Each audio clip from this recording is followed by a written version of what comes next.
პარტია გირჩის წარმომადგენელი სანდრო რაქვიაშვილი გველოდება ხაზზე, მოდით არ ვალოდინოთ და შემოვიყვანოთ ეთერში. ბატონო სანდრო, მოგესალმებით. გამარჯობა, მოგესალმებით თქვენს მენელს. მადლობა გადაცემაში მონაწილეობისთვის.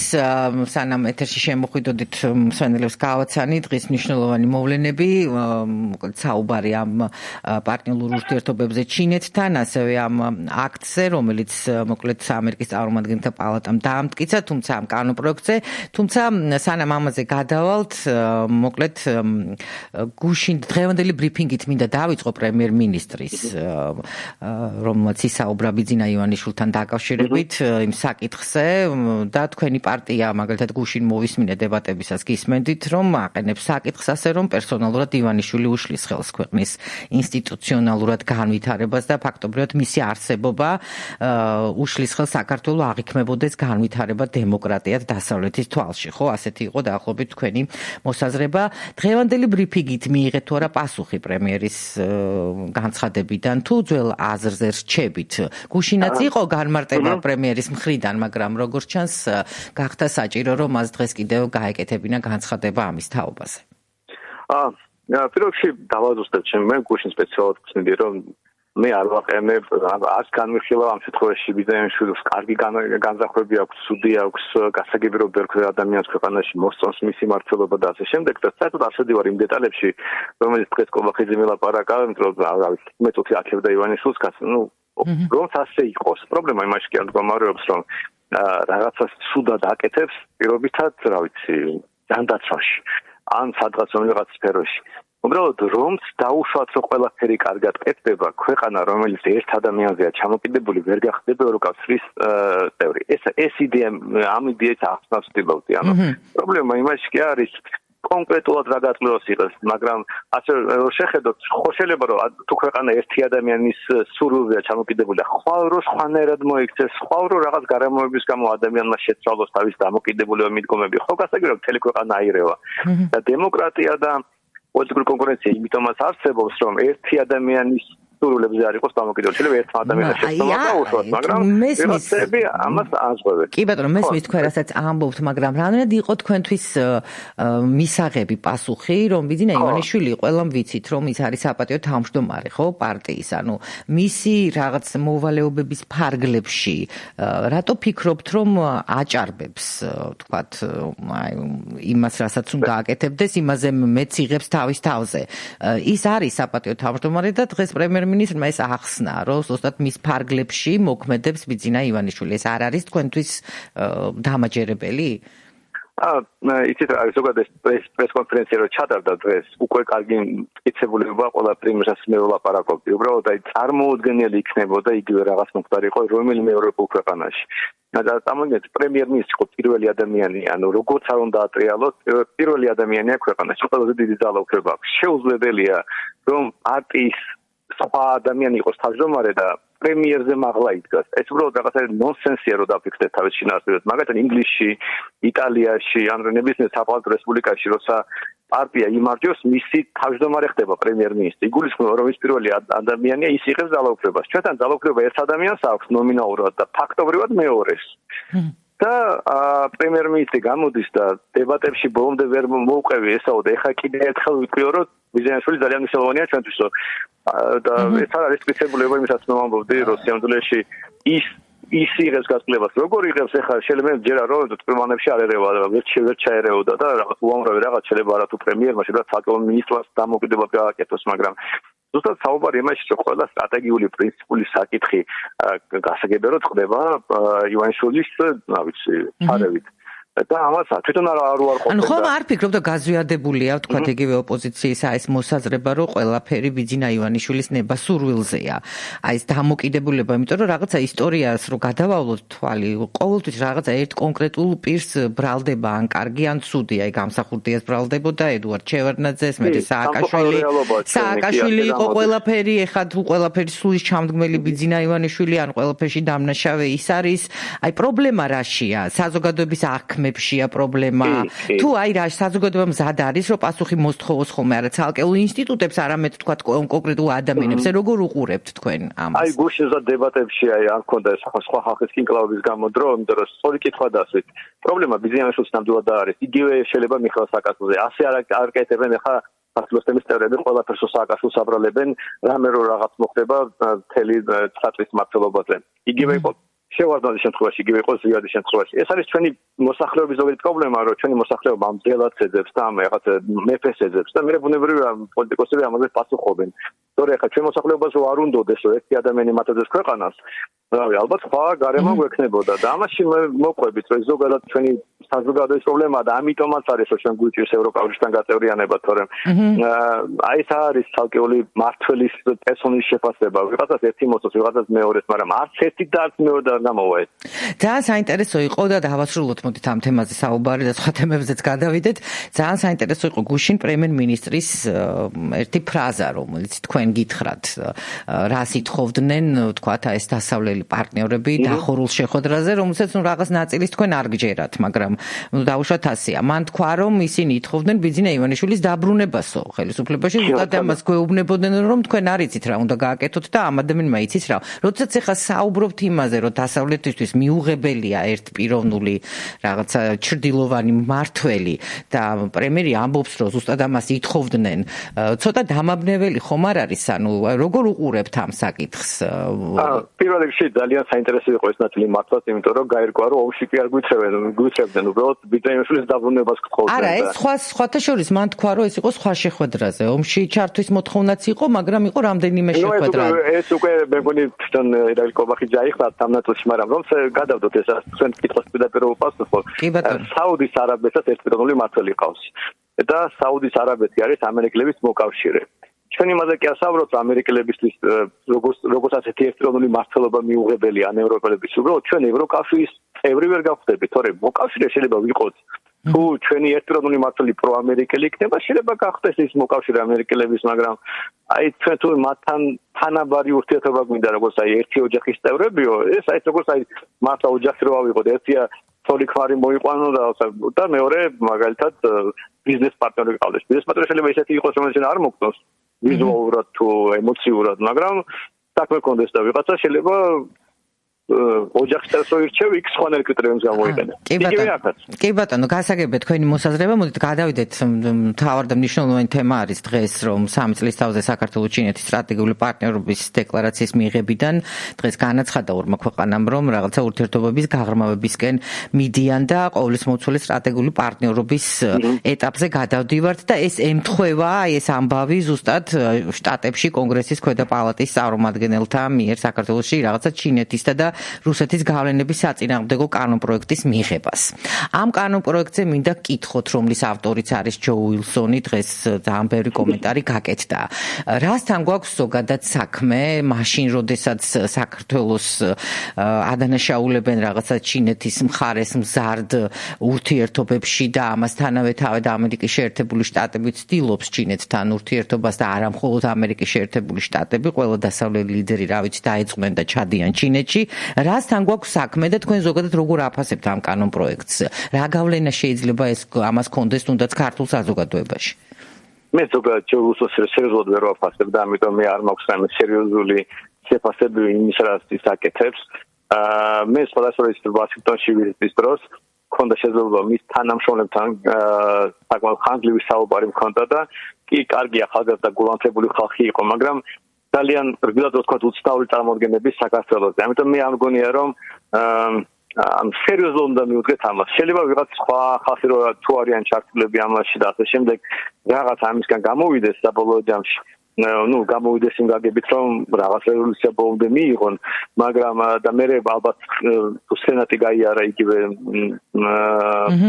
ხო, სენატშიც უნდა ხო, მაშინ ალბათ უფრო სერიოზულად უნდა შევხედოთ ამ ყველაფერს, მაგრამ ჯერჯერობით როგორც მეგობარი აქტის არ იყოს, რომელიც რამდენიმე წელი ატყუებდნენ აქ ზოგი ოპოზიციონერი ხალხს, რომ ხა მეგობარ აქტს მიიღებენ და ჩვენთვის ცხადი იყო და საჯარო თქვა რომ ეს შეუძლებელი იყო და ფაქტობრივად ასეც გამოვიდა. აი მე არ მინდა რომ ეხლა ტყუილად ვილაპარაკო იმაზე რაც მაღალი ალბათობით არაფერს არ დამთავრდება. მაშინ რასთან გვაქვს საქმე ეს ძალიან საინტერესოა. არ ვიცი ხა ამერიკის შეერთებულ შტატებში იგივე კონგრესში ამ ადამიანებს არავინ უხსნის რომ ეს თქვათ პირიქით ამ შიდა ვითარებაზე საპირისპიროდ მოქმედებს და ჩვენ მეგობარაკთან დაკავშირებითაც ხომ ნახეთ რაც მოხდა ხო? აორთქლდა ეს მეგობარი აქტიც და ვერც საზოგადოებაზე ვერ იმოქმედა ამან და აი ვინმე უხსნის ამათ რომ რეალური მე სულთ ამაქვს რომ ზუსტად ამ მიზნით შეხვდი და აუხსენე რომ აი თქვენ რომ მეგობარი აქტი წამოიწყეთ ისე რომ შანსი არ გქონდათ მე რო ვიცოდი და ბერმა რო ვიცოდა რომ შანსი არანარ იყო მისი მიღების და ხალხს იმედი გაუჩინეთ და ვიღაც ერთი აქტივისტი და ციხეში გაუსეს იმიტომ რომ რაღაც დახატა მიწაზე და მეგობარი აქტი თუ რაღაც და აი ეს კი უთხარი რომ თქვენს გამო ადამიანის ციხეში მეთქვის ამდენში რომ სულ იმედები გააჩნიათ მეთქი ანუ როგორც მინიმუმ მე მაქვს ნათქვამი თქვენ კი გაქვთ ნათქვამი გასაგები შეიძლება დაწუნებული ვარ რომ ეს მე არ მაქვს რაღაც უნიკალური ცოდნა თუ წარმოდგენები ჩვენ ქვეყანაზე და ვიღაც ხვალ ეთყოდა მაგრამ მე მაინც ეჭვი მაქვს რომ ჩვეულებრივი ბანალური ლობიზმის შედეგი ეს ხოლმე ვერად ხდება და მე რადგან არ ვიცი მასშტაბი ლობიზმის ამიტომ შეიძლება ეს წარმატებით დასრულდეს შეიძლება წარუმატებლობით მაგრამ ჯერჯერობით არაფერი შედეგი ამ ყველაფერმა არ გამოვიტანა და რამდენად მისაღებია თქვენთვის დანარჩენი ოპოზიციის მხრიდან რაღაცა აჟიოტაჟი აი ამ კანონ პროექტთან დაკავშირებით იგივე ლელომაც გააკეთა კომენტარი გახარიებმაც რომ აი ნუ რაღაც ეს ოპოზიციური აჟიოტაჟი ჩემთვის ყოველთვის მიუღებელი იყო იმიტომ რომ აჟიოტაჟში ზოგადად და ისტერიკაში ზოგადად იკარგება ხოლმე საღიაზე ამიტომ მე სულ მირჩენია რომ შვიდად ვინმე ქმედებს მის უმეტეს რომ ბიზნესში სულ შვიდად მოქმედებს და არ შეიძლება ამას დაუპირისპიროთ ძალიან ემოციური ქცევა კარგით, ეხლა მინდა კითხოთ ვიზა ლიბერალიზაციაზეც, ხო, ჯერ იყო აჟიოტაჟი, რომ 11 ივნისს უნდა განიხილონ ქვეყნის ვიზა ლიბერალიზაციის შეჩერების საკითხი. მე მოგვიანებით გაირკვა, რომ ეს იყო ტექნიკური შეხვედრა, ესე ატყდება ხოლმე რაღაც აჟიოტაჟი.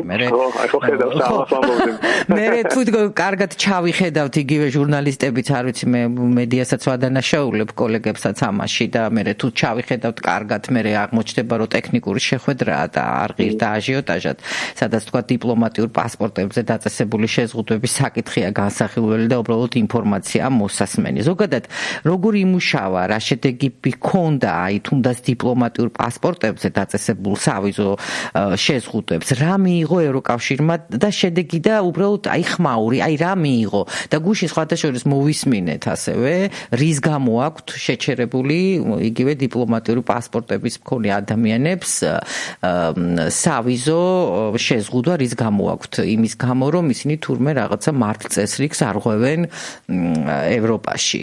აი რას ნიშნავს ეს ყველაფერი თუ შეგიძლიათ რომ აგვიხსნათ? აი პირველ რიგში მე მგონი ქართულად ნებარაში დიტყუება არის ის რომ ეს ვიზა ლიბერალიზაცია არის რაღაც ტექნიკური საკითხი რომ გეგონება ჩვენ რო თქვა საზღვრის კვეთის რაღაც პროცესს მოაგვარებთ თუ არ მოაგვარებთ ამიტომ ამ გვექნება ვიზო მიმოსვლა ან არა.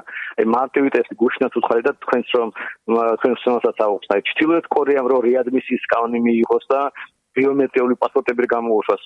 უვიზო მიმოსვლა ევროპაში ხომ მაინც არ ექნება. აი ჩრდილოეთ კორეამ რას არ უნდა გააკეთოს თავის კანონმდებლობაში ამ კუთხით ხომ მაინც არ ექნება. ვანუატუს თუ აქვს ევროკავშირთან ეხლა უვიზო მიმოსვლა, არ ვიცი ხა შესაძლოა არც ეგ არ იყოს გამორიცხული. არა, ნუ ეხლა ვანუატუ ეხლა ჩვენთვის შეიძლება რაღაც უცნაური ქვეყანაა და ასე შემდეგ, მაგრამ ზუსტად რომ ვანუატუ რომელიც ყველანზე ჩაიძირება, მნიშვნელობა არ აქვს ექნება თუ არა უვიზო მიმოსვლა, მაგრამ ეს ზოგადად პოლიტიკური ჟესტია, როცა ქვეყანას უქმებ ვიზებს. ანუ მაინც არსებობს პოლიტიკური ჟესტი. პოლიტიკური მდგენელი ამ შემთხვევაში. კი, ჯერ პოლიტიკური გაწმლებაა მიღებული და მე ტექნიკური, այսօր ტექნიკური რაღაც პრობლემა აქვს საზღვარზე. შეიძლება ამის გამო თქვა და არ მოგხსენ, თქვა რომ წადი მიხედეთ საზღვარს, გაიცეთ ესეთი პასპორტი და შემდეგ, მაგრამ ტექნიკური საკითხი ყოველთვის მეორეხარისხოვანია პოლიტიკურთან. და ამიტომ გასაგებია რომ პოლიტიკურად როცა ჩვენ ვწუბობთ, აი ელემენტარულად შეხედეთ ამას, აი ყველაზე გავრცელებული სანქციის ტიპი არის სავიზო სანქციები, ამერიკელებმა მოსამართლეები ასე და სანქციები და ასე შემდეგ. ჩვენც ასე ვიქცევით, ევროპელები ერთმანეთს კი უწესდებენ ხოლმე პერიოდულად ერთი ჰოლანდიელი აქტივისტი არ შეუშვა დიდმა ბრიტანეთთან და ვიზა გაუქმა. და ეს ხდება ხოლმე ძალიან ხშირად. და ამიტომ ეს სულ პოლიტიკური ამბავი იყო და ამიტომ ამის ხა გადაყვანა ტექნიკურ ჭილში რომ ჩვენ იცით აი სწორი ბიომეტრიული პასპორტი გვაქვს ამიტომ გვეკუთვნის ვიზო მომოსვლა უბრალოდ არასერიოზული ხო მე არა მხოლოდ ბიომეტრიულ პასპორტებზე არის მან საუბარი იქ ბევრი რამეა კიდევ ტექნიკურ რამერი ტექნიკურიც არ იყოს სურო იდეალურები ვიყოთ პოლიტიკური საკითხი ყოველთვის უფრო მნიშვნელოვანი იყოს მოდით წავიდეთ პოლიტიკური საკითხებისკენ რატომ განსხვავდება მოდით ესეთ თქვათ ერთმანეთისგან პოლიტიკური აღქმები და შეფასებები მაგალითად რეიტინგებში რაც არაერთხელ მოუყვანია იგივე ქართულ ოცნებას მაგრამ არ გვჭირდება ქართული ოცნება რა ვიცი ყოველდღე ვკითხულობ ამ ეთერებში მეც აი ამ გამოქვეყნებულ რეიტინგებს დასავლური ინსტიტუტების მიერ გამოქვეყნებული ციფრებია და ეს რატომ არ ახდენს მაგალითად გავლენას პოლიტიკურ შეფასებებზე ან როდის შეიძლება რა შემთხვევაშია მოსალოდნელი რომ აი ამ რეიტინგებმა სადაც საქართველოს ყველა მიმართულებით წინსვლასა და განვითარებას აჩვენებს აისახოს დასავლეთის დამოკიდებულებაზე ამას ანუ ურთიერთსაწინააღმდეგო მოვლენებთან გვაქვს საქმე როგორ ხსნით ამას გახსოვთ თუ არა არ ვიცი მაგრამ მიხეილ სააკაშვილის დროს ჩვენ ვიყავით რეფორმატორი ქვეყანა ნომერი 1 და უამრავ რეიტინგში ვიყავით მოწინავე ადგილზე ან წინ ვიწეოდით და მაშინ ბიზნესმენი გამოვიდა ეს მოგონი უკვე რომ შეიცვალა ეს უკვე 13 წელი იყო თუ არ მეშლება მაგრამ ზუსტად მახსოვს მისი სიტყვები და ვეთანხმები აბსოლუტურად რომ ეს ყველაფერი არის ფიქსია ინდექსები არ დამალავს იმ რეალ მდგომარეობას რომელიც ქვეყანაში არის ანუ რანერი ინდექსებიც არ უნდა იყოსო ჩვენ კი ვიცით რა პრობლემები გვაქვს ქვეყანაშია ხო და ბიზნესმენი მაშინ მართალი იყო და ეხლა უფრო ქართული ოცნება აკეთებს ზუსტად იგივე სადაც მიხეილ სააკაშვილი აკეთებდა ბოლოში რომ აი აგერ ამ ინდექსში ამ ადგილზე ვართ იმ ინდექსში ამ ადგილზე ვართ მაგრამ ინდექსებით მაგალითად რო გასაგები იყოს არ შეუძლებელია შეამოწმოს სასამართლოს დამოუკიდებლობა ასეთი უბრალოდ ლოგიკური შესაძლებლობაც კი არ არსებობს. ინდექსი შეიძლება შემოწმო მაგალითად რამდენად სწრაფად განიხილება საქმე. ინდექსი შეიძლება შემოწმო რამდენი პატიმარი ყავს და ასე შემდეგ, მაგრამ აი დამოუკიდებელი იყო თუ არა მოსამართლე. აი როგორ შეიძლება წარმოგიდგენთ რომ თუ მოსამართლეს მახოთ მაშინ აწუხებენ როცა ეს ბიზნეს ივანიშვილს ეხება. და თუ ასეთი საქმე სულ 5 ცალია მაგალითად წელიწადში და დანარჩენია 5000 საქმე სხვა ეხება. ხო შეიძლება აღნიშნოს რომ სასამართლო არ არის დამოუკიდებელი, მაგრამ სტატისტიკაში ასად არ გამოჩნდება რომ სულ 5 საქმეზეა საუბარი 5000-დან. ხვდებით? და ამიტომ ინდექსები და რაღაცები შემოწმოთ არ შეიძლება. და ეხლა ვიღაც კვლევარები ევროპაში ფულს გრანტებს ითვისებენ და ხან რა ინდექს მოიგონებენ, ხან რა ინდექს ან რაღაც ორგანიზაციები ხან რაზე გააკეთებენ ფულს და ჟურნალისტების ყურადღებას მიიქცევენ. ეს მეორეხარისხოვანია და ნუ ეხლა ეს ევროპული კვლევითი ორგანიზაციებია საქართველოში ხო არ იკვლევენ ამ ყველაფერს ხა რა ვიცი არ უნდა ვენ. თქვენ გონიათ ევროპაში გრანტებს არჭამენ? ხო არა ნუ ეხლა ესე გამოდის ხოლმე როცა ვისმენ რომ ევროპაში გრანტებს ჭამენ კორუფცია რა არ არის ევროპაში იქ რაღაცა ბიუროკრატია არ არის ხო მაშინ რატომ უყურებთ და არ ვიცი ზოგიერთი ოპოზიციის მომხრეც და ოპოზიციონერიც რომ ევროპა არის მოკლედ იქ რაღაცა აღთქმული მიწა თუ არა არა რა სამოთ როგორ შეიძლება სამოთხე იყოს ყველა ბოროტ იდეა ევროპიდან წამოვიდა კომუნიზმის ნაციზმის და ფაშიზმის და ყველაფერი ცუდი რამე მოიგონა ევროპული ცივილიზაციის დამსახურება თითქმის რაღაცა ნაწილი ამერიკული მაგალითად ნარკოპოლიტიკა მაგრამ უბრალოდ პრობლემა რა შეიცით იქ სხვებისგან განსხვავებით ყოველთვის არის შანსი გადაჭრა ეს პროგრამა გადალახო იმიტომ რომ პოლიტიკური კონკურენცია და თავისუფლება ზოგადად თავისუფლება არ არის არ დება კაკ შედეგს კიდევ მარტო შესაძლებლობას და თუ არ სწორად გამოიყენებ თავისუფლებას თუ შედეგსაც მიიღებ ასრეა ევროპა თავისუფალი ქვეყანაა პოლიტიკურად გაერთიანება თავისუფალი ქვეყნების და ამიტომ იქ შეიძლება შეცდომას დაუშვებენ და უშვებენ კიდეც მაგრამ თუ ნუ და პოლიტიკურ პარტიებსაც კრძალავენ ხო გვაქვს ეს იგი ბევრი პრობლემაა მაგრამ ჩვენ იმათ აქ შეიძლება ეს პრობლემა გადალახონ აი ცოტა ხნის წინ ყველა ევროპაში სოციალისტები და ხელისუფლებაში სულ რაღაც თაგიებს აკეთებდნენ იმიგრაციის ნაწილში ეკონომიკის და ეხლა ხედავთ გერმანიაში იტალიაში ავსტრიაში ნიდერლანდებში და შემდეგ იცლება ლანდშაფტი და მემარჯვენეები მოდიან იმიტომ რომ შეცდომები დაუშვეს აერჩიეს ეს მემარცხენეები ვიღაც სულელი ხალხი მაგრამ ეხლა ცვლიან ამ ყველაფერს ხო მაგრამ ვინ საქართველოში რა პრობლემაა შეიცვალოს თქვათ ერთი პარტია მეორე პარტიით აი პრობლემა სად ხედავთ რაღაცა მოწყობაში ხედავთ თუ პოლიტიკურ პარტიებში ხედავთ მე არავინ არ დამაჯერებს რომ გვარამიან ფული არა იყო ქართლოსნებს ეხლა ეს უნდა მეკითხა თქვენთვის კარგი რატომ დაიწყეთ ამაზე საუბარი ეს შეკითხვა იყო ჩემთვის მომდევნო კითხვა ხო ხო, გვარამიაზე და მის 40 მილიონზე აუცილებლად უნდა კითხოთ. მოდით თუ გავყვებით ახლა რაღაცა თქვენს ლოგიკას, რომ თქვა ხელისუფლების სცენარი იყო გვარამის მეორე ადგილზე გასვლა, ხმების წართმევა ნაციონალური მოძრაობისთვის, მერე ქართული ოცნების პარლამენტში მარტო დატოვება. ამ ლოგიკურ ჯაჭვში სად ჯდება გვარამიაზე ზოგადად ალიანსის დაპირისპირება, მაგალითად ნაციონალურ მოძრაობასთან და სააკაშვილთან, რასაც ვხედავთ ახლა, ხო?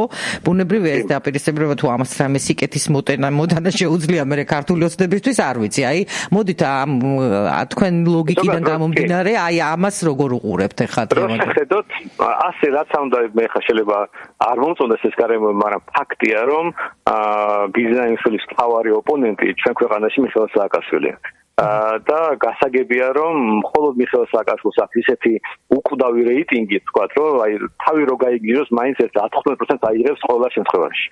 ამიტომ ზოგადად რო დააკვირდეთ ბიზნესის პოლიტიკა იყო მიხეილ სააკაშვილის სხვადასხვაგვარი დასუსტება. მაგალითად როცა ბოკერია გამოიყო და თუნდაც მერე იყო საპრეზიდენტო არჩევნებზე რომ ეს და ბაქრაძის კანდიდატი დააყენეს და ფაქტობრივად ამის გამო ამის შანსი რომ საომეს მოეგო. შეიძლება პირველ ტურში წაიგო ქართულ ოცნებას საპრეზიდენტო არჩევნები და ფაქტობრივად ბოკერიამ გადაარჩინა მაშინ ქართული ოცნება. მაგრამ ასევე დავინახეთ რომ როგორც კი მიხეილ სააკაშვილს უღალატებდნენ აი ბოკერიასნაირი ხალხი, მე ერთი ციკლი გაკაჩავდნენ და მე ხრებოდნენ და ნულდებოდნენ. და გვარამიამაც იგივე გააკეთა შინაარსობრივად. ჯერ ხო ახი აქტივისტები, დახურა ყველაზე რეიტინგული ტელევიზია, ის რა ქვია, ახია დაფინანსება. აი წარმოგიდგენთ, ნაციონალურობას მარტო წელიწადში 10 მილიონამდე ექნებოდა დაფინანსება ბიუჯეტიდან, რომ შესულიყვნენ პარლამენტში. 10 მილიონამდე. ეხლა იმ ოფისის ფული არ აქვს თავს. და რამდენი არის ეს 4 წელიწადის პერსპექტივაში. მერე არ გავიდნენ არჩევნებზე. რო არ გავიდნენ ადგილობრივ არჩევნებზე, დაკარგეს მთელი რეგიონალური სტრუქტურა. ერთ-ერთი პარტია იყო ნაციონალურობა, საერთოდ ერთადერთი ქორწების იქეთ, ვისაც ჰქონდა რეგიონალური სტრუქტურა. უზარმაზარი ფული ჯდება ეს და ჩვენ იმედიც კი არ გვაქვს, რომ ახალმოყოლში ავაწყოთ, იმიტომ რომ მილიონები ჭირდება რომ ავაწყოთ. ლელომას კი ვერ შეძლო თავისი ბიუჯეტით ეს გაეკეთებინა. ხო და ეს ყველაფერი გააკეთა და დააკარგინა გვარამია, მაგრამ მიხეილ სააკაშვილმა ვერ გაბედა რამდენჯერმე მის წინააღმდეგ გალაშქრა. არ ვიცი რატომ არის ეხა ამდენი დეტალი შიდა ნაცური ამბების არ ვიცი, მაგრამ თუ დააკვირდებით 24 წლის არჩევნების წინ იყო პირველი მცდელობა, მაგრამ უცბად უკან დაიხია მიხეილ სააკაშვილმა. მერე იყო 25 წლის არჩევნების წინ ასევე უკან დაიხია და ეხლა როგორც ჩანს უკან აღარ იხევს. თორე ყველა თანხდებით რომ ის უბრალოდ ტექნიკურად რომ მე გუშინო თქვი და უბრალოდ თქვენ რო იცოდეთ ჩემი შვილის სასკოლო ბარათზე 11 ლარი იყო თუ 13 ამას მიმოწმებდა სახელმწიფო აუდიტი. ნუ ეხლა ყველაფერს ამოწმებენ და გასაგებია რომ ყველაფერს ამოწმებენ. აი წარმოგიდგენთ 40 მილიონს რომ თავად დახარჯავ და არავის კითხვა არ გაუჩნდება და არც ერთი ჟურნალისტური გამოძიებაც კი არ იქნება. თუნდაც ქართული ოცნების გულშემატკივარ ტელევიზიებში ეს რაღაცაზე ხომ მეტყველებს. ანუ ყურეთ აი ჩვენ შეიძლება მითხრათ რომ საიდან ვიცი რომ დახარჯავ. წარმოგიდგენთ ადამიანი გამოდის გვარამი ამბობს რომ გილაურმა დაგვაფინანსაო. თუმცა ერთ გილაურს ფული არ აქვს ამდენი და მეორე გილაური კიდე ბიზნესმენ მiyoshi's მაჯონა ხელია. და რაც თავარია არც არ აქვს 111 ჩარიცხული იმაში პარტიის ბიუჯეტში. ხო და როგორ ხდება ეს? აი საჯაროდ ადამიანებს გილაურმა დაგვაფინანსაო, რომელი ვერ გაგვირკვევია და ფული არ აქვს ჩარიცხული. როგორ დააფინანსა? საჯარო აღიარება ფაქტობრივად იმისი რომ ეს არ ლეგალურად კეთდებოდა და აი მე რო ეს გავაკეთებინა ციხეში ვიქნებოდი უკვე და გვარამიაზე გავუვიდან.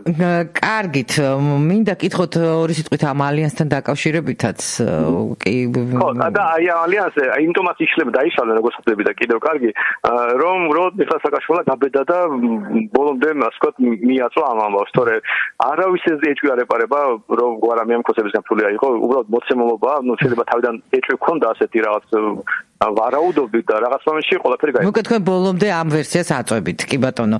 არჩევნებთან დაკავშირებით გუშინ თქვენ დასვით კითხვა პრემიერთან, აი რატომ ჩაატარეთო არჩევნებიო? რატომ ფიქრობთ რომ ეხა თქვათ რიგარეშე თუ არჩევნები შეიძლება ჩატარდეს 28 წლამდე, უბრალოდ გირჩ სურს პარლამენტში შესვლა და ეს თქვენი რაღაცა პირადი იქნებდა მოხდეს ასე თუ რამე სხვა მიზეზი გაქვთ, იმიტომ რომ 20 დავიწყოთ იქიდან რომ არჩევნები საინტერესოა.